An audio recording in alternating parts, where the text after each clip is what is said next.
إن الحمد لله نحمده ونستعينه ونؤمن به ونتوكل عليه ونعوذ بالله من شرور أنفسنا ومن سيئات أعمالنا من يهد الله فلا مضل له ومن يضلل فلا هادي له وأشهد أن لا إله إلا الله وحده لا شريك له وأشهد أن محمدا عبده ورسوله أرسله بالهدى ودين الحق ليظهره على الدين كله وكفى بالله شهيدا.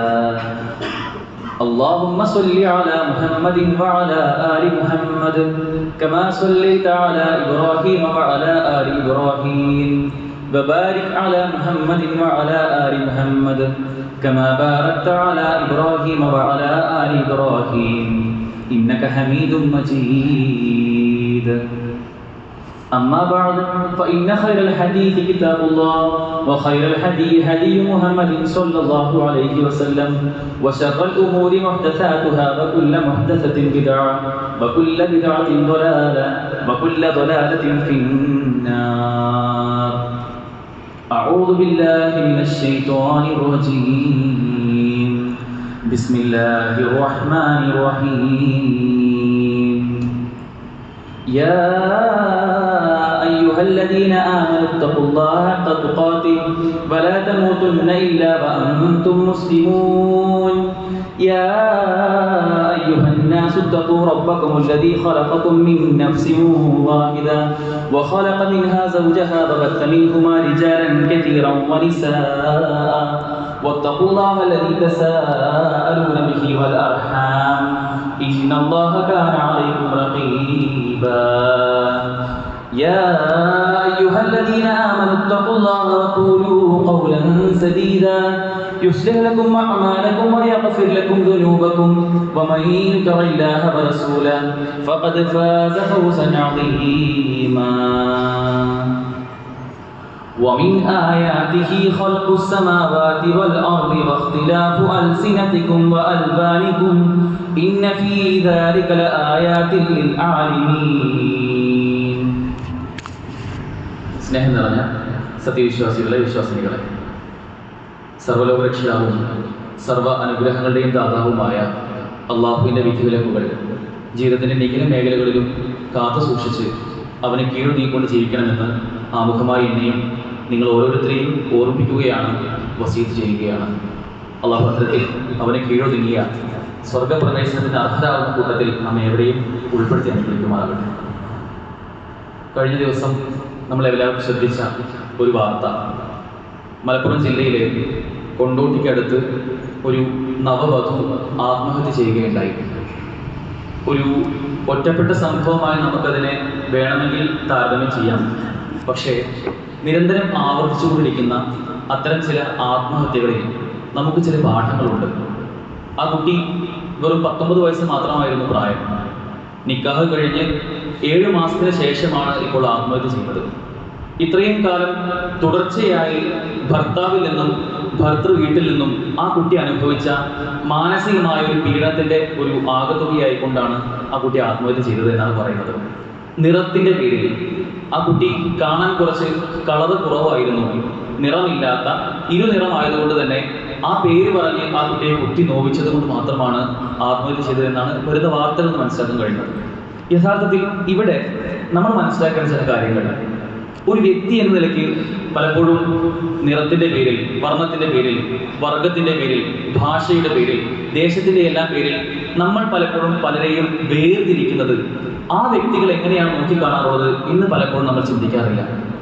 ഇന്ന് social media വളരെ സജീവമായതുകൊണ്ട് തന്നെ മൊബൈലിൽ ഒരു സോഷ്യൽ മീഡിയയിൽ ഒരു റീലോ ഒരു പോസ്റ്റോ നമ്മൾ കണ്ടു കഴിഞ്ഞാൽ നമ്മൾ ലൈക്ക് ചെയ്യണമോ എന്ന് ആലോചിക്കുന്നത് കൊണ്ട് തന്നെ പലപ്പോഴും നമ്മുടെയൊക്കെ ചിന്താഗതി തന്നെ എല്ലാത്തിനെയും വിമർശന ബുദ്ധിയോടുകൂടി, വിലയിരുത്തലോടുകൂടി, ഒരു ജഡ്ജ്മെന്റോടുകൂടി നോക്കിക്കാണുക എന്നതാണ് പലപ്പോഴും നമ്മൾക്ക് ഉണ്ടാകുന്ന ഒരു പ്രകൃത.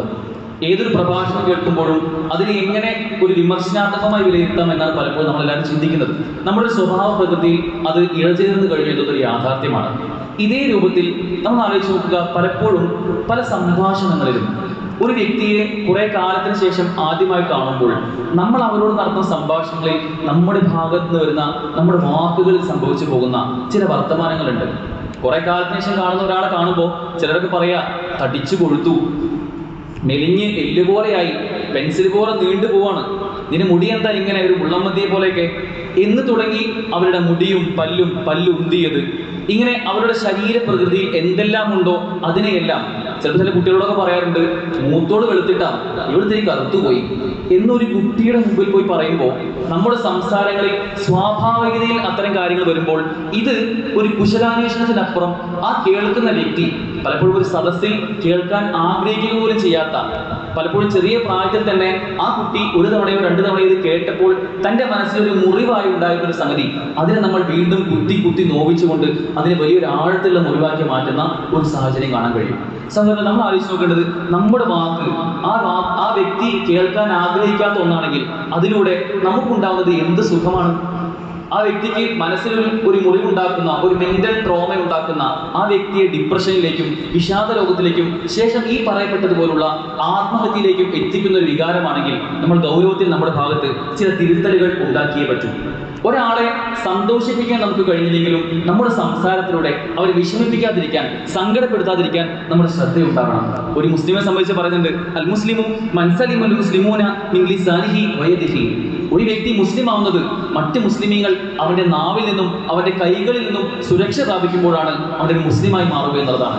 നമ്മുടെ നാവ് അത് നല്ലത് പറയാൻ അല്ലെങ്കിൽ മിണ്ടാതിരിക്കാൻ എന്നതായിരിക്കാം നമ്മൾ കാണുന്ന ഒരു സ്വഭാവം എന്നുള്ളത്. പലപ്പോഴും നമ്മുടെ നാവിലൂടെ ഉണ്ടാക്കപ്പെടുന്ന, സംസാരിക്കപ്പെടുന്ന വാക്കുകൾ അത് ബോഡി ഷെയ്മിങ്ങിലേക്ക്, ഒരു വ്യക്തിയുടെ ശരീരപ്രകൃതിയിലേക്ക് ആഴത്തിൽ പറയുന്ന ചില വാക്കുകളായി പരിണമിക്കുന്നു എന്നതൊരു യാഥാർത്ഥ്യമാണ്. ഒരു വ്യക്തി, നമുക്കറിയാം ഏതൊരു വ്യക്തിയും പൂർണ്ണനല്ല, പരിപൂർണത എന്ന് പറയുന്നത് നമുക്ക് സംഭവിക്കുന്ന ഒരു കാര്യമല്ല എന്ന് ചിന്തിക്കുന്ന ഇന്നത്തെ കാലത്തെ മനുഷ്യരുടെ നിലയ്ക്ക് അള്ളാഹുവിന്റെ വചനം നമുക്ക് വളരെ പ്രസക്തമാണ്. ലഖദ് ഖലഖനൽ ഇൻസാന ഫി അഹ്സനി തഖ്വീം. ഏറ്റവും നല്ല ഘടനയിലാണ് മനുഷ്യനെ അള്ളാഹു സൃഷ്ടിച്ചിട്ടുള്ളത്. നമുക്ക് ലഭിച്ച ഘടന അതിൽ പല രൂപത്തിലുള്ള വൈകല്യങ്ങളും ഉണ്ടാവാം, ചില ഏറ്റക്കുറച്ചുകൾ ഉണ്ടാവാം, പക്ഷേ അത് ഏറ്റവും നല്ല ഘടനയാണ് എന്ന് തിരിച്ചറിയാൻ നമുക്ക് സാധിക്കേണ്ടതുണ്ട്. പക്ഷെ അതിന് പകരം ഇന്ന് സംഭവിക്കുന്നത് ഓരോരോ മാനദണ്ഡങ്ങൾ ഓരോന്നിനും വെക്കുകയാണ്. പലപ്പോഴും ഏറ്റവും അധികമായി കണ്ടുവരുന്നത് നിറത്തിന്റെ പേരിലുള്ള ഇത്തരത്തിലുള്ള ചില കുത്തുവാക്കുകളാണ്. സൗന്ദര്യം എന്നതിൻ്റെ ഒരു സങ്കല്പം തന്നെ, സൗന്ദര്യത്തിന്റെ മാനദണ്ഡം തന്നെ വെളുപ്പിലേക്ക് കൂട്ടി വായിക്കുന്ന ഒരു സ്വഭാവം നമുക്ക് കാണാൻ കഴിയും. സൗന്ദര്യം എന്നാൽ വെളുപ്പാണ്, വെളുപ്പുള്ളവരാണ് സൗന്ദര്യമുള്ളവർ, വെളുപ്പില്ലാത്തവർ, കറുത്തുപോയവർ സുന്ദരിമാരല്ലാത്ത ഒരു ലോകമാണ് ഇന്ന് വിഭാവനം ചെയ്യപ്പെടുന്നത്.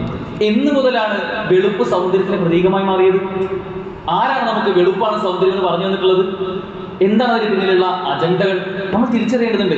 ഇസ്ലാമിൽ ഇവിടെയുള്ള കാഴ്ചപ്പാട് വളരെ പ്രസക്തമായിക്കൊണ്ടിരിക്കുകയാണ്. പലപ്പോഴും കറുപ്പിനെ വെറുപ്പിന്റെ പര്യായമായി കാണുന്ന, കറുത്തതായി എന്തെല്ലാം ഉണ്ടോ അതൊക്കെ വെറുക്കപ്പെടേണ്ടതാണ് എന്ന് ചിന്തിക്കുന്ന ഒരു കാഴ്ചപ്പാടിലേക്ക് കറുത്തവൻ കൊള്ളരുതാത്തവനായി മാറുന്ന പണ്ടുകാലം മുതലേ ഉള്ള ഒരു മിഥ്യാധാരണ അതിപ്പോഴും പേറിക്കൊണ്ട് നടക്കുന്ന ഒരു സാഹചര്യം കാണാൻ കഴിയും. വെളുത്തു തുടുത്തവൻ ഒരു സദസ്സിലേക്ക് കയറി വന്നു കഴിഞ്ഞാൽ നമ്മൾ അവന് കൊടുക്കുന്ന ആദരവും ബഹുമാനവും ഒരിക്കലും ഒരു കറുത്തു തുടുത്തവന് കൊടുക്കുന്നില്ല എന്നതൊരു യാഥാർത്ഥ്യമായി മാറിക്കഴിഞ്ഞു. പലപ്പോഴും കറുപ്പിന്റെ പേരിൽ പല രൂപത്തിൽ വേട്ടയാടിക്കൊണ്ടിരിക്കുന്ന വെറുപ്പും, നമുക്കറിയാം വെളുപ്പും സൗന്ദര്യവും അവർ തമ്മിൽ ഒരു ധാരണാപത്രത്തിൽ ഒപ്പിട്ടിട്ടില്ല.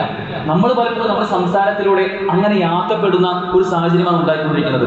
അത്തരമൊരു ശരീര സാക്ഷരത നമുക്ക് ഏവർക്കും ഉണ്ടാവേണ്ടതുണ്ട്. വെളുപ്പ് എന്നാൽ ഒരു വ്യക്തി വെളുക്കുന്നത് ആ വ്യക്തിയുടെ എന്തോ വലിയ മേന്മ കൊണ്ടല്ല, ഒരു വ്യക്തി കറുക്കുന്നത് അവന്റെ എന്തോ ഒരു പോരായ്മ കൊണ്ടല്ല എന്നതാണ് നാം മനസ്സിലാക്കേണ്ട ഏറ്റവും അടിസ്ഥാനപരമായ പാഠം.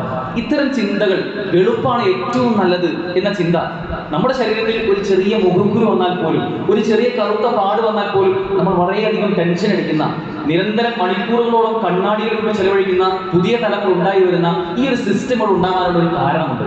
ഇതിന് പിന്നിൽ വലിയ രൂപത്തിലുള്ള അജണ്ടകൾ മെനഞ്ഞുകൊണ്ടേയിരിക്കുന്നുണ്ട്. നമുക്കറിയാം ആഗോളതലത്തിൽ വലിയ രൂപത്തിലുള്ള കച്ചവടമാണ് ഇത്തരം കോസ്മെറ്റിക് ഇൻഡസ്ട്രി, ഈ സൗന്ദര്യവർദ്ധക വസ്തുക്കളെല്ലാം വിൽപ്പന ചെയ്യുന്ന ഒരു ആഗോള ബ്രാൻഡിംഗ് തന്നെ സംഭവിക്കുന്നുണ്ട്. 590 ബില്യൺ ഡോളറുകളാണ് ഒരു വർഷം അമേരിക്കയിൽ മാത്രം ഈ കോസ്മെറ്റിക് ഇൻഡസ്ട്രി അല്ലെങ്കിൽ സൗന്ദര്യവർദ്ധക വസ്തുക്കൾക്ക് വേണ്ടി അവിടെ ചെലവഴിക്കപ്പെടുന്ന പണം. 590 ബില്യൺ ഡോളർ.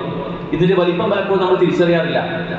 ലോകത്താകമാനം വിദ്യാഭ്യാസത്തിന് വേണ്ടി, വിദ്യാഭ്യാസത്തിന്റെ ഒരു എഡ്യൂക്കേഷണൽ ഒരു ഇൻസ്റ്റിറ്റ്യൂഷൻ ഉണ്ടാക്കണമെങ്കിൽ, ഒരു സ്ഥാപനം ഉണ്ടാക്കണമെങ്കിൽ അതിന്റെ അടിസ്ഥാന സാധനങ്ങൾ മുതൽ അവിടെ കൊടുക്കുന്ന ശമ്പളങ്ങൾ വരെ മൊത്തം ചെലവഴിക്കുന്നത് വിദ്യാഭ്യാസ ആവശ്യങ്ങൾക്ക് വേണ്ടി വെറും 17 ബില്യൺ ഡോളറുകളാണ് ആഗോളതലത്തിൽ ചെലവഴിക്കുന്നത്. അവിടെയാണ് അമേരിക്കയിൽ മാത്രം 590 ഡോളറുകൾ ഇവിടെ സൗന്ദര്യവർദ്ധക വസ്തുക്കൾക്ക് വേണ്ടി മാത്രം ചെലവഴിച്ചുകൊണ്ടിരിക്കുന്നത്.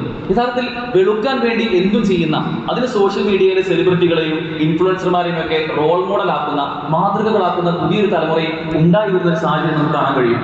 ഒരു സ്ത്രീ ആലോചിച്ച് നോക്കണം, ഒരു സ്ത്രീ ആ സ്ത്രീ പ്രസവിക്കുന്നത് മുതൽ അല്ലെങ്കിൽ ഗർഭിണിയായിരിക്കുന്നത് മുതൽ തന്നെ ഈ സങ്കല്പം ഉണ്ടായി വരികയാണ്. കുട്ടി വെളുക്കണമെങ്കിൽ ഗർഭിണിയായിരിക്കുമ്പോൾ ഇന്ന സാധനം കഴിക്കണം, കുങ്കുമത്തിൽ ചേർത്ത പാലിൽ കുങ്കുമം ചാലിച്ചുകൊണ്ട് അത് കുടിക്കണം, ഇന്ന ലേഹ്യം കഴിക്കണം കുട്ടി വെളുക്കാൻ വേണ്ടി. ഇനി ആ കുട്ടി എങ്ങാനും കറുത്തുപോയാലോ, ലേശം ഇരുണ്ട നിറമാണെങ്കിലോ ആ കുട്ടിയെ കുറ്റപ്പെടുത്തുന്ന, ആ കുട്ടി കറുത്തുപോയി എന്നാലും മൂത്ത കുട്ടി വെളുത്തിട്ടായിരുന്നു, ആ കുട്ടി കറുത്തുപോയി എന്ന് പറഞ്ഞ് ആ കുട്ടിയുടെ ചെറുപ്പം മുതൽ തന്നെ എങ്ങനെയെല്ലാം വെളുക്കാം എന്ന ചിന്താഗതി ആ കുട്ടിയിൽ ഉണ്ടാക്കുന്ന, കറുക്കുന്നു എന്നത് എന്തൊരു അപരിഷ്കൃത ബോധം ഉണ്ടാക്കുന്ന, ഒരു അപകർഷത ബോധം ആ കുട്ടിയിൽ ഉണ്ടാക്കുന്ന ഒരു സാഹചര്യം. ഇങ്ങനെ വളർന്നു വരുന്ന ഒരു പുതിയ തലമുറ എങ്ങോട്ടാണ്, എങ്ങനെയായിരിക്കും അവർ ചിന്തിക്കുക? നമുക്ക് ആലോചിക്കാം ഉള്ളൂ. യഥാർത്ഥത്തിൽ ഇസ്ലാം മുന്നോട്ട് വയ്ക്കുന്ന സമഭാവനയുടെ കാഴ്ചപ്പാട്, നിറം എന്നത്, കറുപ്പ് എന്നത് ഒരുപാട് വർണ്ണങ്ങളുടെ കൂട്ടത്തിൽ ഒരു വർണ്ണം മാത്രമാണ് എന്ന ചിന്തയാണ് ഇസ്ലാം നമുക്ക് മുന്നോട്ട് വയ്ക്കുന്നത്. അത് സ്ത്രീകളും പുരുഷന്മാരുമാവട്ടെ, അറബിയും അനറബിയുമാവട്ടെ, ഗ്രാമീണനാവട്ടെ, നഗരവാസിയാവട്ടെ, ഇങ്ങനെ ഏതെല്ലാം മാനദണ്ഡങ്ങളിൽ തൊഴിലുള്ളവരും ഇല്ലാത്തവരും കറുത്തവരും വെളുത്തവരും ഒക്കെ ഇസ്ലാമിന്റെ മുമ്പിൽ, അള്ളാഹുവിന്റെ മുമ്പിൽ ഒന്നാണ്. അത്തരം ആളുകളെയാണ് അള്ളാഹുവിന്റെ അടുക്കൽ എങ്ങനെയാണ് അവരുടെ സ്ഥാനം, അതനുസരിച്ചാണ് അവരുടെ ശ്രേണി രേഖപ്പെടുത്തപ്പെടുക എന്നതാണ് ഇസ്ലാം മുന്നോട്ട് വയ്ക്കുന്ന കാഴ്ചപ്പാട്. ഇവിടെ ഓതി വെച്ച ആയത്ത് ആയാതിഹി ഖൽഖുസ് സമാവാതി വൽ അർദ് വഖ്തിലാഫു അൽസിനതികും വഅൽവാനികും ഇന്ന ഫീ ദാലിക ലആയാതിൻ ലിൽ ആലിമീൻ. വമിൻ ആയാതിഹി, അല്ലാഹുവിന്റെ ദൃഷ്ടാന്തങ്ങളിൽപ്പെട്ടതാണ് ആകാശഭൂമികൾ, അവയുടെ മാറി മാറി വരുന്ന പല പ്രകൃതി പ്രതിഭാസങ്ങളും അല്ലാഹുവിന്റെ ദൃഷ്ടാന്തങ്ങളിൽപ്പെട്ടതാണ്. വഖ്തിലാഫു അൽസിനതികും വഅൽവാനികും, വൈവിധ്യങ്ങൾ, എന്തിനെല്ലാമുള്ള വൈവിധ്യങ്ങൾ? അൽസിനതികും വഅൽവാനികും, നിങ്ങളുടെ ഭാഷകളുടെ വൈവിധ്യം, വഅൽവാനികും, നിങ്ങളുടെ നിറങ്ങളിലുള്ള വൈവിധ്യം, ഇത് അല്ലാഹുവിന്റെ ദൃഷ്ടാന്തങ്ങളിൽപ്പെട്ടതാണ് എന്ന് പരിശുദ്ധ ഖുർആൻ നമ്മെ ആവർത്തിച്ച് ബോധ്യപ്പെടുത്തുന്നുണ്ട്. ഇന്ന ഫീ ദാലിക ലആയാതിൻ ലിൽ ആലിമീൻ, ഇതിലെല്ലാം ചിന്തിക്കുന്ന, ആലോചിക്കുന്ന, അറിവുള്ള ആളുകൾക്ക് ദൃഷ്ടാന്തമുണ്ട് എന്ന് വിശുദ്ധ ഖുർആൻ നമുക്ക് പരിചയപ്പെടുത്തുകയാണ്. നമ്മൾ തന്നെ പലപ്പോഴും കേട്ടിട്ടുള്ള ഖുർആനിക വചനമാണ്, നിങ്ങളെല്ലാം ഒരു ആണിൽ നിന്നും ഒരു പെണ്ണിൽ നിന്നും സൃഷ്ടിച്ചതാണ്. വജഅൽനാകും ശുഊബൻ വഖബായില ലിതആറഫു, നിങ്ങളെ ശുബൂഅൻ ഖബായിലുമാക്കിയിട്ടുള്ളത്, ഇത്തരത്തിൽ ഗോത്രങ്ങളും വർഗ്ഗങ്ങളും ശാഖകളും ഒക്കെ ആക്കിയിട്ടുള്ളത് ലിതആറഫു, നിങ്ങൾ പരസ്പരം പരിചയപ്പെടുവാൻ വേണ്ടിയാണ്, നിങ്ങൾ തിരിച്ചറിയാൻ വേണ്ടിയാണ് എന്ന ഖുർആനിക വചനം. ശേഷം പറയുന്നുണ്ട് ഇന്ന അക്രമകും ഇൻദല്ലാഹി അത്ഖാകും, നിങ്ങൾ കറുത്തവനാണോ വെളുത്തവനാണോ എന്നതൊരു മാനദണ്ഡമേ അല്ല, നിങ്ങൾക്ക് എന്തെല്ലാം സൗകര്യങ്ങളുണ്ടോ ഇല്ല എന്നതൊരു മാനദണ്ഡമല്ല, മറിച്ച് നിങ്ങൾ അള്ളാഹുവിന്റെ അടുക്കൽ ആദരവുള്ളവരാണെങ്കിൽ ഇന്ന അക്രമകും ഇൻദല്ലാഹി അത്ഖാകും, നിങ്ങളുടെ തഖ്വയാണ്, നിങ്ങളുടെ ഭയഭക്തിയാണ് അവിടെ മാനദണ്ഡമെന്ന് ഇസ്ലാം പരിചയപ്പെടുന്നുണ്ട്. സഹോദരൻ, നമ്മൾ ആലോചിച്ച് നോക്കേണ്ടത്, ഇങ്ങനെയുള്ള ഒരു ലോകത്തെ സൃഷ്ടിക്കുവാനാണ് പ്രവാചകൻ സല്ലല്ലാഹു അലൈഹി വസല്ലം തന്റെ ജീവിതത്തിൽ ഒരുപാടധികം സമയം ചെലവഴിച്ചിട്ടുള്ളത്. വളരെ അധികം പിന്നാക്ക സമുദായം എന്ന് വിശേഷിപ്പിച്ചിട്ടുള്ള, ജാഹിലിയ്യത്തിന്റെ കാലത്ത് ഏറ്റവും താഴേക്കിടയിൽ ജീവിച്ചിരുന്ന അറബികളെ, അവിടെ ഏറ്റവും പ്രാകൃതരായ പല ചെയ്തുകളും ശീലങ്ങളും ഉണ്ടായിരുന്ന അവരെ ഏറ്റവും ഉന്നത ശ്രേണിയിലേക്ക്, സമൂഹത്തിന്റെ ഉത്തുംഗതിയിലേക്ക് എത്തിക്കുവാൻ പ്രവാചകൻ സല്ലല്ലാഹു അലൈഹി വസല്ലം ഒരു നീതിയുടെ അധ്യായം അവിടെ തുന്നിച്ചേർക്കപ്പെടുകയായിരുന്നു. റസൂലിന്റെ ജീവിതത്തിലെ ഓരോരോ മേഖലകളും നമ്മൾ ആലോചിച്ച് നോക്കുക. സാമൂഹ്യ ഘടനയിൽ പകുതിയായിട്ടുള്ള സ്ത്രീ സമൂഹം ജാഹിലിയ്യത്തിന്റെ കാലത്ത് എന്തായാലും നമുക്ക് എല്ലാവർക്കും അറിയാം. ജനിക്കുമ്പോൾ പോലും ജീവിക്കാൻ പോലും അവകാശമില്ലാത്ത, ജീവനോടെ കുഴിച്ചു മൂടിയിരുന്ന ഒരു സമൂഹം. സ്ത്രീകൾക്ക് അനന്തരാവകാശം ഉണ്ടായിരുന്നില്ല. സ്ത്രീകളെ അനന്തരമെടുക്കുന്ന സമ്പ്രദായമായിരുന്നു അവിടെ ഉണ്ടായിരുന്നത്. ഒരു ഭർത്താവ്, ആ ഭർത്താവിന് പിന്നെ ഭർത്താവ് മരിച്ചു കഴിഞ്ഞാൽ ആ ഭർത്താവിന്റെ സ്വത്തുക്കളോടൊപ്പം തന്നെ സ്ത്രീയെയും അനന്തരമെടുക്കാവുന്ന ഒരു സമ്പ്രദായം. ഇതിനെല്ലാം മാറ്റിമറിച്ച് സ്ത്രീകൾ എന്നാൽ, പെൺകുട്ടി എന്നാൽ നിങ്ങൾക്ക് സന്തോഷവാർത്തയാണ് സുഹൃത്ത് നബിയിൽ നമുക്ക് സന്തോഷത്തോടെ അറിയിച്ചു തന്ന സ്ത്രീകളെ ഇത്തരത്തിൽ എങ്ങനെയെല്ലാം സമുദായത്തിന്റെ ഉന്നമനത്തിലേക്ക് എത്തിക്കാൻ കഴിയുമോ അങ്ങനെയൊക്കെ റസൂലിന്റെ കാലമാകുമ്പോഴേക്കും സ്ത്രീകളായിരുന്നു പല ആരോഗ്യ മേഖലയിലും ഏറ്റവും മുമ്പിലുണ്ടായിരുന്നത്. നിയമ മേഖലയിൽ ഏറ്റവും മുമ്പിലുണ്ടായിരുന്ന സ്ത്രീകളായിരുന്നു. പണ്ഡിതകളായ ഒരുപാട് സ്ത്രീകൾ ഉണ്ടായി വന്നു. എങ്ങനെയാണ് ഈ മാറ്റം ഉണ്ടാക്കപ്പെട്ടത്? അത് ഒരു നിമിഷ നേരത്തിൽ ഉണ്ടായതല്ല. റസൂലിന്റെ സമഭാവനയുടെ കാഴ്ചപ്പാടാണ് അവിടെ നമുക്ക് വ്യക്തമായി കാണാൻ സാധിച്ചത്. എന്നാലോചിക്കൂ, ദരിദ്രരായ ആളുകൾ, അറേബ്യയിൽ ഉണ്ടായിരുന്ന വളരെ പാവപ്പെട്ട നിരാലംബരായ ആളുകൾ, അവർ എങ്ങനെയാണ് സമൂഹത്തിന് ഏറ്റവും ഉന്നതിയിലേക്ക് എത്തിയിട്ടുള്ളത്? സക്കാത്ത് എന്നത് മുസ്ലിമീങ്ങളായ എല്ലാവർക്കും നിർബന്ധ ബാധ്യതയായി കണ്ടു. തന്റെ സമ്പാദ്യത്തിൽ നിന്നും ഒരു ഓഹരി പാവപ്പെട്ടവർക്ക് വേണ്ടി മാറ്റിവെക്കണമെന്ന് ഇസ്ലാം കൽപ്പിച്ചു. ശേഷം സക്കാത്ത് നിർബന്ധമാക്കുകയും സ്വതക്കയ്ക്ക് അർഹിക്കുന്ന ഏറ്റവും വലിയ പ്രാധാന്യവും പ്രോത്സാഹനം നൽകുകയും ചെയ്തു. ഇങ്ങനെ പാവപ്പെട്ട ആളുകൾ പതിയെ ഇല്ലാതാക്കുന്ന രൂപത്തിലേക്ക്, അവരെയും സമൂഹത്തിന്റെ ഏറ്റവും ഉന്നതിയിലേക്ക് എത്തിക്കുന്ന, പരിമിതികൾ പറഞ്ഞ് തളം നിൽക്കുന്നതിനപ്പുറം സമൂഹത്തിന്റെ ഉന്നതിയിലേക്ക് അവരെ ചേർത്ത് പിടിച്ചു കൊണ്ടുവരുന്ന ഒരു സാമൂഹിക ശ്രേണി ഉണ്ടാക്കിയെടുക്കാൻ, ഒരു ഉമ്മത്തുൽ വസത്ത്, ഒരു മധ്യമ സമൂഹത്തെ ഉണ്ടാക്കിയെടുക്കാൻ പ്രവാചകൻ സല്ലല്ലാഹു അലൈഹി വസല്ലം സാധിച്ചു എന്നുള്ളതാണ്. അവിടെ അവിടെ യാതൊന്നും ഒരു തടസ്സമായിരുന്നില്ല. ഇന്നും നമ്മൾ കാണുന്നു നിറത്തിന്റെ പേരിൽ അധിക്ഷേപിക്കുന്ന, നമ്മളിവിടെ നിരന്തരം കണ്ടുകൊണ്ടിരിക്കുന്ന പല വാർത്തകളും നിങ്ങളറിയാം. ചെറിയ ചെറിയ കുട്ടികൾ തമ്മിൽ പരസ്പരം സംസാരിക്കുന്ന സംസാരങ്ങളിൽ പോലും കുട്ടികളെ കറുത്തം എന്ന് പറയുന്ന, കരിപുരണ്ടൻ എന്ന് പറയുന്ന, കരിവണ്ട് പോലെ എന്ന് പറയുന്ന പല വാക്കുകളും മൃഗങ്ങളിലേക്ക് പോലും ചേർത്തുകൊണ്ട് പറയുന്ന ചില കളിയാക്കൽ നമ്മൾ കേൾക്കുന്നുണ്ട്. ഇവിടെ നിന്ന് തുടങ്ങി പലപ്പോഴും ഇന്റർനാഷണൽ ഫുട്ബോളിന്റെ ഗ്രൗണ്ടിൽ വരെ പല ഏറ്റവും ലോകോത്തര കളിക്കാർ പോലും നേരിടുന്ന വലിയ വെല്ലുവിളിയാണ് അവരെ വംശീയമായി അധിക്ഷേപിക്കപ്പെടുന്നു എന്ന യാഥാർത്ഥ്യം. ഇതിപ്പോഴും വലിയ ചർച്ചയായിക്കൊണ്ടിരിക്കുകയാണ്. ഖത്തർ ലോകകപ്പിന് സമയത്ത് നമ്മൾ കേട്ട അതിന്റെ ഏറ്റവും ഉദ്ഘാടനങ്ങളിൽ കേട്ട ഖുർആനിക ആയത്തെല്ലാം ചർച്ചയായത് അതുകൊണ്ട് തന്നെയാണ്. ഇപ്പോഴും ലോക തലത്തിൽ തന്നെ അന്താരാഷ്ട്ര തലത്തിൽ തന്നെ വംശീയത എന്നത്, വംശീയമായി അധിക്ഷേപിക്കുക എന്നത്, നിറത്തിന്റെ പേരിൽ വർണ്ണവെറി ഉണ്ടാവുക എന്നത് ഒരു യാഥാർത്ഥ്യമായി നിലകൊള്ളുകയാണ്. നാം ഇവരും കഴിഞ്ഞൊരു വർഷം മുമ്പാണ് അമേരിക്കയിലെ മിന്നസോട്ടയിലുള്ള ജോർജ് ഫ്ലോയ്ഡ് എന്ന് പറയുന്ന ഒരു കറുത്ത വർഗ്ഗക്കാരനായ വ്യക്തി, ആ വ്യക്തിയുടെ മരണവാർത്ത നമ്മൾ കേട്ടത്. അതൊരു മരണമായിരുന്നില്ല, ഒരു കൊലപാതകമായിരുന്നു. അമേരിക്കയിലെ ഒരു തെരുവിൽ, ഏറ്റവും വലിയ തിരക്കുള്ള ഒരു പട്ടണത്തിന്റെ തെരുവിൽ ഒരു കറുത്ത വർഗ്ഗക്കാരനായ വ്യക്തി, ആ വ്യക്തി ഒരു പോലീസുകാരന്റെ ബൂട്ടിന് താഴെ ഐ കാണ്ട് ബ്രീത്ത്, എനിക്ക് ശ്വസിക്കാൻ കഴിയുന്നില്ല എന്ന് ഉറക്കെ നിലവിളിച്ചുകൊണ്ട് കരഞ്ഞുകൊണ്ട് പിടഞ്ഞു മരിക്കുന്ന ഒരു കാഴ്ച. എങ്ങനെയാണ് പുരോഗതിയുടെ ഏറ്റവും ഉത്തുംഗതയിലേക്ക് എത്തിയെന്ന് അവകാശപ്പെടുന്ന, പുരോഗമിച്ചു എന്ന് പറയുന്ന അത്തരം സമുദായങ്ങളിൽ പോലും ഇത്തരത്തിലുള്ള വംശവതയുടെ, വർണ്ണവതയുടെ പുതിയ അധ്യായങ്ങൾ നമ്മൾ കണ്ടുകൊണ്ടിരിക്കുന്നത്? ഇപ്പോൾ നമ്മൾ കണ്ടുവരുന്ന, നമുക്കറിയാം, പല ഏറ്റവും ഉന്നത വിദ്യാഭ്യാസ സ്ഥാപനങ്ങളിൽ, IIT-കളിൽ പോലും രോഹിത് വെമുലമാരും മറ്റുമൊക്കെ ഉണ്ടായി വരുന്ന ദളിത് വിദ്യാർത്ഥികളെ ഇപ്പോഴും അപരവൽക്കരിക്കപ്പെടുന്ന, പാർശ്വവൽക്കരിക്കപ്പെടുന്ന ഒരു സമ്പ്രദായം ഇപ്പോഴും നിലനിൽക്കുന്നത് എന്തുകൊണ്ടാണ്? ഇന്നും സമുദായത്തിൽ വംശവെറിയും വർണ്ണവെറിയും ഉണ്ട് എന്നതൊരു യാഥാർത്ഥ്യമാണ്. ഈയിടെ അമേരിക്കൻ നമ്മൾ പഠനമുണ്ടായിരുന്നു. റോഡ് മുറിച്ചു കടക്കുന്ന സമയത്ത് ഒരുപാട് അപകടങ്ങൾ ഉണ്ടാവുന്നുണ്ട്. ഈ അപകടങ്ങളെല്ലാം പരിശോധിച്ച് നോക്കിയപ്പോൾ അതിൽ കണ്ടത് എല്ലാ മരണപ്പെടുന്ന ആളുകളും കറുത്ത വർഗ്ഗക്കാരായിരുന്നു. എന്തുകൊണ്ടാണ് ഇത് പരിശോധിച്ച് നോക്കിയപ്പോൾ പഠനങ്ങൾ, ഗവേഷണം പുറത്തു വന്നപ്പോൾ കറുത്ത വർഗ്ഗക്കാരെ ബോധപൂർവ്വം വണ്ടിയിടിക്കുന്ന ഒരു വംശവെറി അവിടെ ഉണ്ടായി വരുന്നുണ്ട് എന്നതാണ് യാഥാർത്ഥ്യം എന്ന് പിന്നീട് കണ്ടുപിടിക്കുകയുണ്ടായി. 7000-ഓളം വംശവെറിയുടെ, വംശീയ അധിക്ഷേപത്തിന്റെ, അക്രമങ്ങളുടെ കേസുകളാണ് ഓരോ വർഷവും അമേരിക്കയിൽ റിപ്പോർട്ട് ചെയ്യുന്നത്. ഞാൻ പറയുന്നത്, ഈ രൂപത്തിൽ ലോകത്താകമാനം മനുഷ്യരായി കാണാൻ കഴിയാത്ത രൂപത്തിൽ വർണ്ണത്തിന്റെയും കളറിന്റെയും എല്ലാം പേരിൽ അവരെ പാർശ്വവൽക്കരിക്കുന്ന, രണ്ടായി കാണുന്ന ഒരു സമ്പ്രദായം കാണാൻ കഴിയും. ഇസ്ലാം ഇവിടെ വംശത്തെയും വർണ്ണത്തെയും എല്ലാം ചേർത്ത് പിടിച്ചുകൊണ്ട് തന്നെ വർഗീയതയും വംശീയതയും എല്ലാം ഉന്മൂലനം ചെയ്യുന്ന, അതിനെ വേരോടെ പിഴുതെറിയുന്ന ഒരു കാഴ്ചപ്പാടാണ് ഇസ്ലാം മുന്നോട്ട് വയ്ക്കുന്നത്. ചരിത്രത്തിൽ ഒരുപാട് ഉദാഹരണങ്ങൾ കാണാൻ കഴിയും. നമുക്കറിയാം, ബിലാൽ റളിയല്ലാഹു അൻഹു, കറുത്തവൻ എന്ന് എല്ലാവരും മുദ്രകുത്തപ്പെട്ട അടിമവർഗത്തിൽപ്പെട്ട ഒരു വ്യക്തി. ആ വ്യക്തി എങ്ങനെയാണ് പിന്നീട് ഇപ്പോഴും നാം ഓർക്കപ്പെടുന്ന രൂപത്തിൽ ഓരോ തവണയും പള്ളി മിമ്പറിൽ നിന്ന്, പള്ളി മിനാരങ്ങളിൽ നിന്ന് ബാങ്കുകൾ പുറത്തു വരുമ്പോൾ ആ ബാങ്കുലിയിൽ പോലും നമ്മൾ കേട്ട് ഓർക്കുന്ന വ്യക്തിയായി മാറിയത്? പ്രവാചകൻ സല്ലല്ലാഹു അലൈഹി വസല്ലമയുടെ ചുമലിൽ കയറിക്കൊണ്ട് ബാങ്ക് വിളിക്കാനുള്ള സ്ഥാനം എങ്ങനെയാണ് അതിന് ലഭിച്ചത്? അത് ഇസ്ലാം മുന്നോട്ട് വയ്ക്കുന്ന സമഭാവനയുടെയും നീതിയുടെയും കാഴ്ചപ്പാട് അത് പ്രാബല്യത്തിൽ വന്ന് നമ്മൾ കണ്ടതാണ്. ഇതുപോലെ ഒരുപാട് ഉദാഹരണങ്ങൾ നമ്മൾ പലപ്പോഴും കേട്ടിട്ടില്ലാത്ത ഒരു സ്വഹാബിയുണ്ട്, സാഹിർ റളിയല്ലാഹു അൻഹു. അറേബ്യയുടെ ഗ്രാമീണ മേഖലയിൽ താമസിച്ചിരുന്ന, അറേബ്യയിൽ ഏറ്റവും ഉൾപ്രദേശത്തായി താമസിച്ചിരുന്ന വ്യക്തിയായിരുന്നു സാഹിർ. റളിയല്ലാഹു പ്രവാചകന് ഭയങ്കര ഇഷ്ടമായിരുന്നു. ഇടയ്ക്കിടയ്ക്ക് പ്രവാചകനെ കാണാൻ വേണ്ടി നേരിട്ട് പോയി പ്രവാചകനെ കാണുകയും പ്രവാചകൻ ഇങ്ങോട്ട് വരികയും ഒക്കെ ചെയ്യാറുണ്ടായിരുന്നു. അദ്ദേഹം പോകുമ്പോൾ എപ്പോഴും സമ്മാനങ്ങൾ കൊണ്ടുപോകാറുണ്ടായിരുന്നു. അങ്ങനെ ഒരിക്കൽ റസൂൽ സല്ലല്ലാഹു അലൈഹി വസല്ലം ഒരു ചന്തയിൽ വെച്ച് സാഹിറിനെ കാണുകയാണ്. സാഹിറിനെ കണ്ട് റസൂലിനെ കാണുന്നില്ല എന്ന് ഉറപ്പ് വരുത്തിയതിനു ശേഷം റസൂൽ അദ്ദേഹത്തെ പിന്നിലൂടെ പോയി അണച്ചു പിടിക്കുകയാണ്. ശേഷം പറഞ്ഞു, ഈ വ്യക്തിയെ വിൽക്കാൻ ആരാണുള്ളത്? ഞാൻ ഈ വ്യക്തിയെ വിൽക്കുകയാണ്, ഈ വ്യക്തിയെ വാങ്ങാൻ ആരാണുള്ളത് എന്ന് ഉറക്കെ വിളിച്ചു പറയുകയാണ്. അപ്പൊ ഈ വ്യക്തി സാഹിബ് ആളെ മനസ്സിലായില്ല. പിന്നീട് സംസാരം കേട്ടപ്പോൾ റസൂലാണെന്ന് തിരിച്ചറിഞ്ഞപ്പോൾ അദ്ദേഹം റസൂലിനോട് പറയുന്നുണ്ട്, റസൂലെ, എന്നെ വിൽക്കാൻ ഒരാളും ഇവിടെ എന്നെ വാങ്ങാൻ വരില്ല. എന്നെ വിൽക്കുകയാണെങ്കിൽ ഇതൊരു വിൽക്കപ്പെടാത്ത ചരക്കായി ഇത് ഇവിടെ തന്നെ നിൽക്കുകയുള്ളൂ. കാരണം ഞാൻ കറുത്തവനാണ്, ഞാൻ കുറുകിയവനാണ്, എന്നെ ആർക്കും വേണ്ട എന്ന് പറഞ്ഞ് ഗ്രാമീണനായ സാഹിബ് പറയുന്നുണ്ട്. ശേഷം റസൂൽ സല്ലല്ലാഹു അലൈഹി വസല്ലം പറയുന്ന മറുപടി, ഇന്നക ലഅബ്ദുല്ലാഹിൽ മുഖാലി, താങ്കൾ ഇപ്പോൾ ഇങ്ങനെയൊക്കെയാണെങ്കിലും നാളെ അള്ളാഹുവിന്റെ അടുക്കൽ ഏറ്റവും മൂല്യമുള്ള വ്യക്തിയായിരിക്കുമെന്ന് ആ കറുത്ത വർഗ്ഗക്കാരനായ, ഗ്രാമീണനായ, ആദിവാസി എന്ന് ഇപ്പൊ പറയാവുന്ന അത്തരം ഊരുകളിൽ താമസിച്ചിരുന്ന അറബികളോട് പോലും റസൂൽ സല്ലല്ലാഹു അലൈഹി വസല്ലം പറഞ്ഞു. എങ്കിൽ ഇസ്ലാം അവിടെ മുന്നോട്ട് വയ്ക്കുന്ന കാഴ്ചപ്പാട് എന്താണ്? ഇതുപോലെ ഒരുപാട് ഉദാഹരണങ്ങൾ. അബ്ദുല്ലാഹ് ഇബ്നു മസ്ഊദ് റളിയല്ലാഹു അൻഹു നമ്മൾ പലപ്പോഴും കേട്ടിട്ടുണ്ടാവും. ആ വ്യക്തി, ഇബ്നു മസ്ഊദിന്റെ കാലിന് ചെറിയ പ്രശ്നമുണ്ടായിരുന്നു. ഒരു വ്യക്തിയുടെ ശരീരത്തിന് ആവശ്യമായ രൂപത്തിലുള്ള കാൽ അദ്ദേഹത്തിന് ഉണ്ടായിരുന്നില്ല. അദ്ദേഹത്തോട് ഒരിക്കൽ റസൂൽ സല്ലല്ലാഹു അലൈഹി വസല്ലം ഒരു അറാഖിന്റെ കൊള്ളി പറിച്ചു വരാൻ പറയുകയാണ്. അദ്ദേഹം അത് പറിക്കാൻ വേണ്ടി ഒരു മരത്തിന്റെ മുകളിലേക്ക് കയറിയപ്പോൾ ഒരു കാറ്റ് അടിച്ചു. ആ കാറ്റടിച്ചുകൊണ്ട് അദ്ദേഹത്തിന്റെ തുണി ലേശം പൊന്തി, അദ്ദേഹത്തിന്റെ കാലുകൾ എല്ലാവരും കാണുന്ന രൂപത്തിലായി. സ്വഹാബിമാരെല്ലാം കുറച്ചുപേരോട് കൂടിയിരുന്നു. അതിൽ കുറച്ച് സ്വഹാബിമാർ അത് കണ്ട് ചിരിക്കുകയാണ്.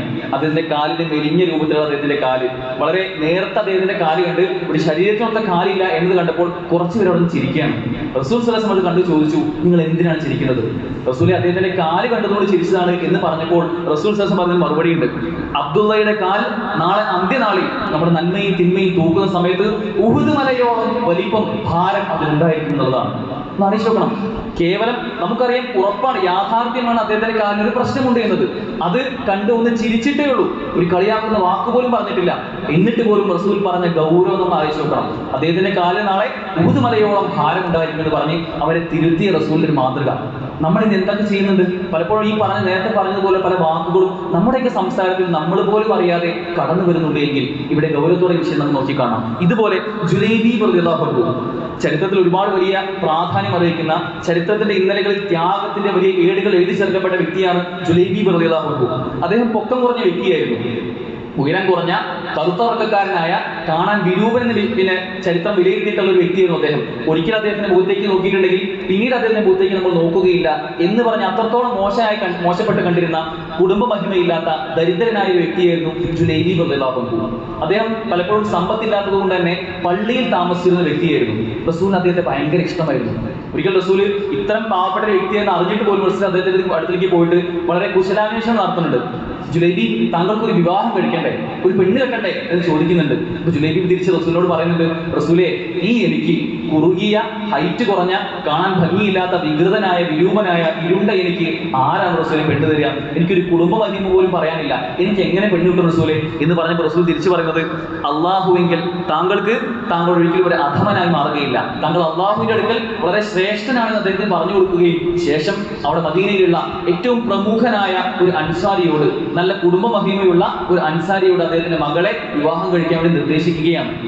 ആലോചിക്കണം, റസൂൽ സ്വല്ലല്ലാഹു അലൈഹി വസല്ലം വളരെ കറുത്തിരുണ്ട ഈ ജുലൈബിനെ പറഞ്ഞു കൊടുത്തത് ഒരു വെളുത്ത് സുന്ദരിയായ ഒരു സ്ത്രീയാണ്, ഒരിക്കലും ഒരു കറുത്ത സ്ത്രീയല്ല. കുടുംബ മഹിമ തീരെ ഇല്ലാത്ത ജുലൈബിനെ പറഞ്ഞു കൊടുത്തത് കുടുംബ മഹിമ ഒന്നും ഇല്ലാത്ത ഒരു സാധാരണ കുടുംബമല്ല, മറിച്ച് അറേബ്യയിൽ അന്നുള്ള അൻസാരികളുടെ ഏറ്റവും ഉന്നത കുടുംബമാണ് പരിചയപ്പെടുത്തി കൊടുത്തത്.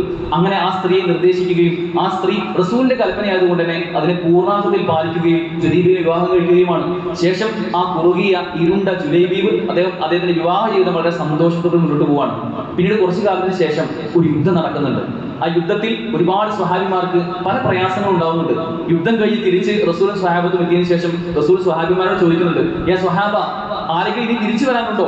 യുദ്ധത്തിന് ശേഷം ആരെങ്കിലും ഇനി മടങ്ങി വരാനുണ്ടോ എന്ന് ചോദിക്കുമ്പോൾ, ഇല്ല റസൂലെ, ആരും വരാനില്ല എന്ന് തിരിച്ച് മറുപടി പറയാണ്.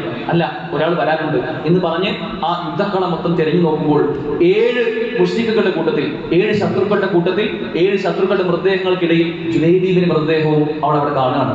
ജുലൈബി മരിച്ചു കിടക്കുന്ന, അദ്ദേഹത്തിന്റെ വികൃതമാക്കപ്പെട്ട ഒരുപാട് മുറിവുകളുള്ള ആ ശരീരം അവിടെ കാണാണ്. റസൂൽ ഇത് കണ്ട് പൊട്ടിക്കരഞ്ഞു പോവാണ്. ജുലൈബിനെ ഇങ്ങനെ കണ്ടതിൽ പൊട്ടിക്കരഞ്ഞ റസൂൽ അവിടെ ആ ഒരു സന്ദർഭം വിവരിക്കുന്നുണ്ട്.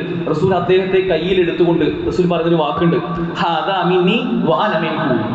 ഇദ്ദേഹം എന്നിൽപ്പെട്ടവനാണ്, ഞാൻ അദ്ദേഹത്തിൽപ്പെട്ടവനുമാണ് എന്ന് 3 തവണ വൈകാരികമായി റസൂൽ സ്വല്ലല്ലാഹു അലൈഹി വസല്ലം ആവർത്തിച്ച് പറയുന്നുണ്ട്.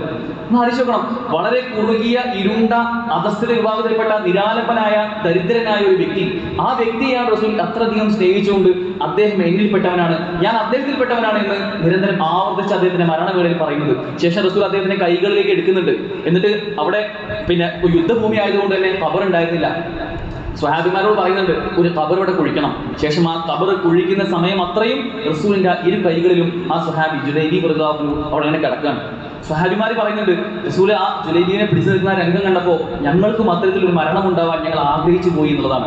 അത്തരത്തിൽ വലിയ സ്ഥാനം അവർക്ക് നൽകണമെങ്കിൽ ഇസ്ലാം അവിടെ വർണ്ണങ്ങൾക്ക് യാതൊരു സ്ഥാനവും, മനുഷ്യർക്കിടയിലുള്ള ഉച്ചനീചത്വങ്ങൾക്ക് ഇസ്ലാം സംഭാവന ചെയ്യുന്നില്ല. മനുഷ്യർക്കിടയിൽ യാതൊരു നിലയ്ക്കും വർണ്ണങ്ങൾക്ക് സ്ഥാനമില്ല, ഒരു വംശങ്ങൾക്കും സ്ഥാനമില്ല, ദേശങ്ങൾക്കും ഭാഷകൾക്കും ഒന്നും സ്ഥാനമില്ല എന്നുള്ള വലിയ സമഭാവനയുടെ കാഴ്ചപ്പാട് ഇസ്ലാം കൊണ്ടുപോവുകയാണ്. ഇന്നഅക്രമക്കും ഇൻദല്ലാഹി അത്ഖാക്കും, നിങ്ങളുടെ റബ്ബിന്റെ അടുക്കൽ നിങ്ങൾ എത്രത്തോളം സ്വീകാര്യനാകുന്നു എന്നത് നിങ്ങൾ എത്രത്തോളം തഖ്വയുള്ളവനാണ്, എത്രത്തോളം അള്ളാഹുവിനെ കീഴൊതുങ്ങിക്കൊണ്ട് ജീവിക്കുന്നു എന്നതിനെ അടിസ്ഥാനമാക്കി മാത്രമായിരിക്കും എന്ന് പറയുന്നുണ്ട്. നമുക്കറിയാം ഹാജറ ബീബി അലൈഹിസ്സലാം, ഹാജറ ബീവി ഇസ്മായിൽ അലൈഹിസ്സലാമയൊക്കെ ഹാജറ ബീവിയുടെ ചരിത്രം പറയുന്നുണ്ട്. അവർ ഒരു കറുത്ത വംശജയായ വ്യക്തിയായിരുന്നു, ഒരു അടിമ സ്ത്രീയായിരുന്നു. ഹാജറ ബീവി ഇസ്മായിൽ അലൈഹിസ്സലാമയെ ഏറ്റിക്കൊണ്ട് ദാഹജലത്തിന് വേണ്ടി ഓടിയ ഓട്ടം, ഒരു കറുത്ത അടിമ വംശജയായ ഒരു സ്ത്രീ ഓടിയ ആ ഓട്ടം അനുസ്മരിച്ചുകൊണ്ടാണ് ഇന്നും നമ്മൾ മക്കയിലേക്ക് പോകുമ്പോൾ അവിടെ ഉംറയുടെയും ഹജ്ജിന്റെയും ഭാഗമായി സഅയ് ചെയ്യുന്നത്. കറുത്തവനും വെളുത്തവനും എല്ലാം അവിടെ സഅയ് ചെയ്യുന്നത് ആ ഹാജറ ബീവി, കറുത്ത വംശത്തിൽപ്പെട്ട അടിമ സ്ത്രീയായ ആ ഹാജറ ബീവി ഓടിയ ആ ഓട്ടം അനുസ്മരിച്ചുകൊണ്ടാണ് നമ്മളുമാണ് ഓടുന്നത്. ആലോചിച്ച് നോക്കണം, ഇസ്ലാം ഇവിടെ മുന്നോട്ട് വെക്കുന്ന കാഴ്ചപ്പാട് അത്തരത്തിൽ സുന്ദരമാണെന്ന് തിരിച്ചറിയേണ്ടതുണ്ട്. പലപ്പോഴും നമുക്കുണ്ടാവുന്ന ചിന്ത ഞാൻ, എൻ്റെ, എനിക്ക് എന്ന ചിന്ത മാത്രമാണ്. നമ്മളിലേക്ക് സ്വാർത്ഥന്മാരായി ഒതുങ്ങി പോകുമ്പോൾ എനിക്കുള്ള നേട്ടം അത് മറ്റുള്ളവർക്ക് ഇല്ല എങ്കിൽ അവൻ എന്തോ മോശപ്പെട്ടവനാണ്, അവൻ ഒന്നുമില്ലാത്തവനാണ്, അവൻ കൊള്ളരുതാത്തവനാണ് എന്ന ചിന്ത നമുക്ക് ഉണ്ടാവുകയാണ്. ഒരിക്കലും നമുക്ക് വിശ്വാസികൾ നിലയ്ക്ക് അഹങ്കാരമോ ആത്മപ്രശംസയോ ഒരിക്കലും നമുക്ക് ഉണ്ടാവാൻ പാടില്ല. അള്ളാഹു സുബ്ഹാനഹു വ തആല നമുക്ക് നൽകിയ എന്തെല്ലാം ചെറുതും വലുതുമായ അനുഗ്രഹങ്ങളുണ്ടോ അതെല്ലാം അള്ളാഹുവിന് തന്നെ തിരിച്ചെടുക്കാൻ കഴിയുന്നതാണ് എന്ന ബോധ്യം നമുക്കുണ്ടാവണം. ഒരുപക്ഷെ സുന്ദരിമാരുമായി ഇന്ന് നമ്മൾ വിലസുന്നുണ്ട് എങ്കിൽ, എല്ലാവരുടെയും മുമ്പിൽ നമ്മൾ വളരെ സൗന്ദര്യമുള്ള ജീവിതം ജീവിക്കുന്നുണ്ട് എങ്കിൽ, നാളെ ഒരു ആക്സിഡന്റ് വന്നാൽ മതി, ചെറിയൊരു പൊള്ളലേറ്റാൽ മതി, ഇതൊക്കെ പൊട്ടിപ്പോവാൻ, ഈ പറയുന്ന സങ്കല്പങ്ങളൊക്കെ ഇല്ലാതായി പോവാൻ. അതുകൊണ്ട് അനുഗ്രഹങ്ങൾ നൽകിയ അള്ളാഹുവിനോട് കൂടുതൽ ശുക്ർ ചെയ്തുകൊണ്ട് അവനോട് കൂടുതൽ അടുത്തുകൊണ്ട് ജീവിക്കുവാൻ നമുക്ക് സാധിക്കേണ്ടതുണ്ട്. ആ നിലയ്ക്ക് ജീവിതത്തിൽ നോക്കിക്കാണുവാനും ഇസ്ലാം ഇവിടെ മുന്നോട്ട് വയ്ക്കുന്ന കാഴ്ചപ്പാടിനെ ഉൾക്കൊണ്ടുകൊണ്ട് നമ്മുടെ ജീവിതത്തെ ഏറ്റവും സൂക്ഷ്മമായി തഖ്വയുള്ളവരായി ജീവിക്കാൻ നമുക്ക് സാധിക്കേണ്ടതുണ്ട്. അള്ളാഹുവിന്റെ തൗഫീഖ് നമുക്ക് ഏവർക്കും നൽകി അനുഗ്രഹിക്കുമാറാകട്ടെ.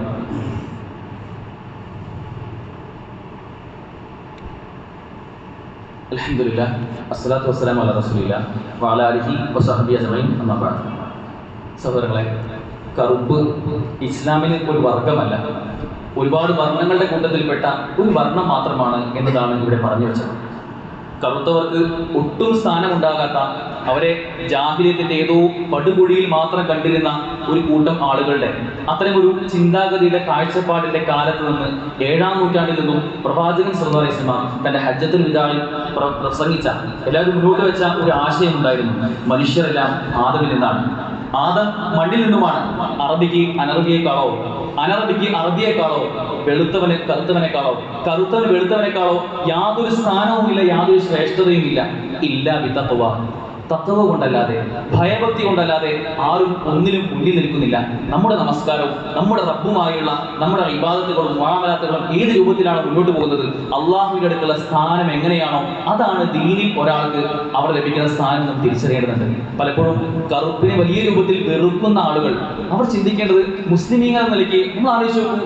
പലപ്പോഴും കറുപ്പിനെ വെറുക്കപ്പെടേണ്ടതായി കാണുന്ന നമ്മളാണ് കഅബ എന്ന കറുത്ത ആ ഭവനത്തിലേക്ക് നോക്കിക്കൊണ്ടിരിക്കുന്നത്. നമ്മുടെ നമസ്കാരം പോലും ആ കറുത്ത ഭവനമായ കഅബയിലേക്ക് നോക്കുമ്പോൾ ആ കറുപ്പിനെ നമ്മൾ എങ്ങനെയാണ് വെറുക്കപ്പെടുന്നത്? മക്കയിലേക്ക് പോകുമ്പോൾ കാണുന്ന കാഴ്ചയാണ്. ആ കഅബ, കറുത്ത കഅബ നോക്കി നമ്മൾ എന്ത് ചെയ്യും? പലപ്പോഴും വികാരഭരിതരായി ഗാഢമായ ബന്ധത്തിൽ നമ്മൾ കരഞ്ഞു പോകാറുണ്ട്. അതുപോലെ തന്നെ വെളുപ്പിനെ അത്രമേൽ സ്നേഹിക്കുന്നു എന്ന് പറയുന്ന ആളുകൾ, ഒരു വൈവിധ്യം നമ്മൾ ആലോചിച്ച് നോക്കൂ. വെറുപ്പിനെ അത്രമേൽ സ്നേഹിക്കുന്ന ആളുകൾ എന്തുകൊണ്ടാണ് തൂവെള്ള നിറമുള്ള കഫൻ പുടവയെ നമ്മൾ സ്നേഹിക്കാത്തത്? നമ്മൾ ആലോചിച്ച് നോക്കേണ്ടത് നമ്മുടെ ജീവിതം അത്രയേ ഉള്ളൂ. നിസ്സാരമായ നമ്മുടെ ജീവിതത്തിൽ നമ്മുടെ കറുപ്പും വെളുപ്പും നിറവും വൈവിധ്യങ്ങളും വർണ്ണങ്ങളും ജാതിയും വംശവും എല്ലാം ഇതൊന്നും ഒട്ടും സ്ഥാനമറിയിക്കുന്നതല്ല. നമ്മൾ അള്ളാഹുവിന്റെ അടുക്കൽ എങ്ങനെ സൂക്ഷ്മതയുള്ളവരായി സന്തോഷത്തോടുകൂടി സമാധാനത്തോടെ ജീവിക്കുന്നു എന്നത് മാത്രമാണ് ഇവിടെ കാഴ്ചപ്പാട് നമ്മൾ തിരിച്ചറിയേണ്ടത്. അതുപോലെ തന്നെ നാം ആലോചിക്കേണ്ട ഒരു കാര്യം, ഒരുപക്ഷെ ഇരുണ്ട നിറമുള്ള, കറുത്ത നിറമുള്ള ഒരു വംശീയതയുടെ നിലനിൽക്കുന്നു എന്നൊരു യാഥാർത്ഥ്യം, അത് പൊളിച്ചെഴുതുവാൻ മുസ്ലിമീങ്ങൾ നിലയ്ക്ക് നമ്മളെല്ലാവരും ഒന്നിച്ചിറങ്ങണമെന്ന ഒരു സന്ദേശം ഏറ്റെടുക്കുകയാണ്. അതോടൊപ്പം തന്നെ നമ്മൾ അറിയേണ്ടത്, ഈ ഇരുണ്ട നിറം ഒരുപക്ഷെ നമുക്ക് ഇവിടെ എന്തെല്ലാം കറുപ്പും ഇരുട്ടും നമുക്കുണ്ടെങ്കിലും നാളെ പരലോകത്ത് നമ്മുടെ മുഖം വിവർണമാകുന്ന, നമ്മുടെ മുഖം ഇരുണ്ടു പോകുന്ന, നമ്മുടെ മുഖം കറുത്തു പോകുന്ന ഒരു നാൾ വരാനുണ്ട്. നമ്മുടെ കർമ്മങ്ങൾക്കനുസരിച്ച്, നമ്മുടെ കർമ്മങ്ങൾ തൂക്കി നോക്കുമ്പോൾ അതിൽ ഏറ്റവും മോശപ്പെട്ട കാര്യങ്ങൾ മാത്രമാണെങ്കിൽ നമ്മുടെ കർമ്മങ്ങൾ അതനുസരിച്ച് നമുക്ക് നമ്മുടെ മുഖത്ത് വിവർണമായി പോകുന്ന, ഇരുണ്ടു പോകുന്ന ആ ദിനത്തിൽ അവിടെ രക്ഷ നേടാൻ നമുക്ക് സാധിക്കേണ്ടതുണ്ട്. അതനുസരിച്ച് നമ്മുടെ ജീവിതത്തെ ചിട്ടപ്പെടുത്തുവാനും അങ്ങനെ അള്ളാഹുവിനെ കീഴൊതുക്കി ജീവിക്കാൻ നമുക്ക് സാധിക്കേണ്ടതുണ്ട്. അള്ളാഹു അത്തരത്തിലുള്ള ഏറ്റവും സൂക്ഷ്മത പാലിക്കുന്ന, അവന്റെ വിധിവിലക്കുകൾ ഏറ്റവും നന്നായി പാലിക്കുന്ന ആളുകളുടെ കൂട്ടത്തിൽ നമ്മൾ ഏവരെയും അനുഗ്രഹിക്കുമാറാകട്ടെ. നമ്മൾ സംഭവിച്ചു പോയിട്ടുള്ള എല്ലാ തെറ്റുകുറ്റങ്ങളും അള്ളാഹു പുറത്തു മാപ്പാക്കി തരുമാറാകട്ടെ. നമ്മൾ മരണപ്പെട്ടു പോയ നമ്മുടെ മുൻഗാമികൾ, നമ്മുടെ ഉമ്മമാർ, നമ്മുടെ പണ്ഡിതന്മാർ എല്ലാവർക്കും അള്ളാഹു അവരുടെ ഖബറിടം വിശാലമാക്കി മഗ്ഫിറത്തും റഹ്മത്തും നൽകി അവരെയും നമ്മളെയും അവരുടെ ജന്നാത്തുൽ ഫിർദൗസിൽ ഒരുമിച്ച് കൂടി അനുഗ്രഹിക്കുമാറാകട്ടെ. മാരകമായ അസുഖങ്ങൾ, രോഗങ്ങൾ, എല്ലാ പ്രയാസങ്ങളിലും അള്ളാഹു നമ്മേവരെയും കാത്തു രക്ഷിക്കുമാറാകട്ടെ. ലോകത്തിന്റെ നാനാ ദിക്കുകളിലും പ്രയാസം അനുഭവിക്കുന്ന ഫലസ്തീൻ അടക്കമുള്ള ഒരുപാട് ആളുകളുണ്ട്. അവർക്കെല്ലാം അള്ളാഹു വലിയ രൂപത്തിലുള്ള സൗഖ്യവും സുഖവും നൽകി അനുഗ്രഹിക്കുമാറാട്ടെ. اللهم اغفر للمؤمنين والمؤمنات والمسلمين والمسلمات والأحياء منهم والأموات. اللهم أعز الإسلام والمسلمين وأذل الشرك والمشركين. اللهم انصر إخواننا المجاهدين في فلسطين. اللهم انصر إخواننا المجاهدين في فلسطين. اللهم انصر إخواننا المجاهدين في فلسطين. اللهم اجرنا من النار. اللهم اجرنا من النار. اللهم اجرنا من النار. ربنا آتنا في الدنيا حسنة وفي الآخرة حسنة وقنا عذاب النار. ربنا تقبل منا إنك أنت السميع العليم وتب علينا إنك أنت التواب الرحيم واغفر لنا يا غافر المذنبين والحمد لله رب العالمين.